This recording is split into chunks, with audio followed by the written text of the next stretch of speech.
ಎಲ್ಲರಿಗೂ ನಮಸ್ಕಾರಗಳು.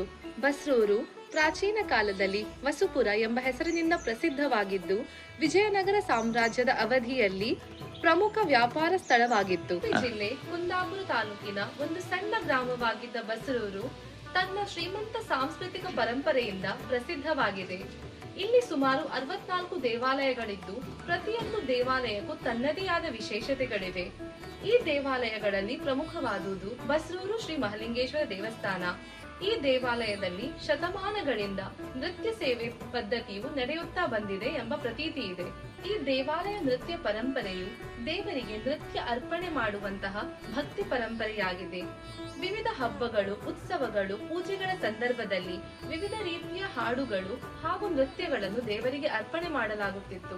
ಆದರೆ ಕಾಲಾಂತರದಲ್ಲಿ ಈ ನೃತ್ಯ ಸೇವೆಯ ಪದ್ಧತಿಯು ಮಾಸುತ್ತಾ ಹೋಗಿದ್ದು, ಇತ್ತೀಚಿನ ಪೀಳಿಗೆಗೆ ಇದರ ಬಗ್ಗೆ ಹೆಚ್ಚು ಅರಿವು ಇಲ್ಲ.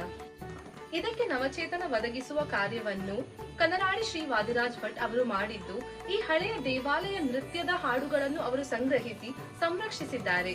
ಇವರ ಮಾರ್ಗದರ್ಶನದೊಂದಿಗೆ ಹಾಗೂ ಪ್ರದೀಪ್ ಬಸ್ರೂರು ಇವರ ಸಹಕಾರದೊಂದಿಗೆ ಕಲಾನಿಕೇತನ ಬಸ್ರೂರಿನ ವಿದೂಷಿ ಶ್ರೀಮತಿ ವೈದೇಹಿ ಸುಭಾಷಿತ್ ಹಾಗೂ ಅವರ ವಿದ್ಯಾರ್ಥಿಗಳು ಈ ದೇವಾಲಯ ನೃತ್ಯಕ್ಕೆ ಪುನರ್ಜನ್ಮವನ್ನು ನೀಡಲು ಪ್ರಯತ್ನಿಸಿದ್ದಾರೆ. ಈ ಪ್ರಯತ್ನದ ಪ್ರಥಮ ಹಂತವಾಗಿ 20 ಜುಲೈ 2025ರಂದು ಬಸ್ರೂರು ಶ್ರೀ ಮಹಾಲಿಂಗೇಶ್ವರ ದೇವಾಲಯದಲ್ಲಿ ಸಲಹೆನ್ನ ತಾಯಿ ರುದ್ರಾಣಿ ಎಂಬ ಹಾಡನ್ನು ನೃತ್ಯದ ರೂಪದಲ್ಲಿ ದೇವರಿಗೆ ಅರ್ಪಣೆ ಮಾಡಲಾಯಿತು. ನೃತ್ಯ ಸಂಯೋಜನೆ ವಿದೂಷಿ ಶ್ರೀಮತಿ ವೈದೇಹಿ ಸುಭಾಷಿತ್, ಸಂಗೀತ ಸಂಯೋಜನೆ ವೈಷ್ಣವಿ ಮೋಹನ್ ಬೆಂಗಳೂರು, ನೃತ್ಯ ಪ್ರದರ್ಶನ ಕುಮಾರಿ ಶ್ರೀಪ್ರಿಯ ಉಡುಪ ಹಾಗೂ ಹಾಡುಗಾರಿಕೆ ವಿದೂಷಿ ಸುಫಲಿತಾ ಮನ್ಪ್ರೀತ್.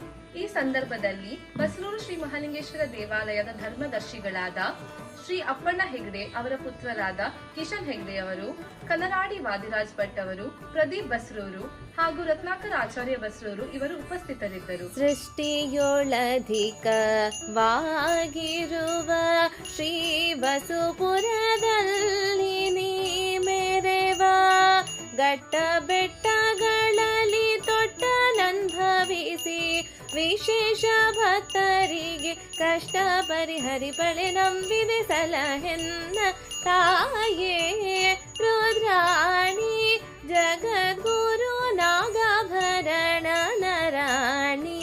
ಮುಂದಿನ ದಿನಗಳಲ್ಲಿ ಮತ್ತಷ್ಟು ದೇವಾಲಯ ನೃತ್ಯ ರತ್ನಗಳನ್ನು ಸಂಶೋಧಿಸಿ ದೇವರಿಗೆ ಅರ್ಪಿಸಿ ಜನತೆಗೂ ಕೂಡ ಪರಿಚಯಿಸಬೇಕೆಂಬುದು ನಮ್ಮ ಆಶಯ.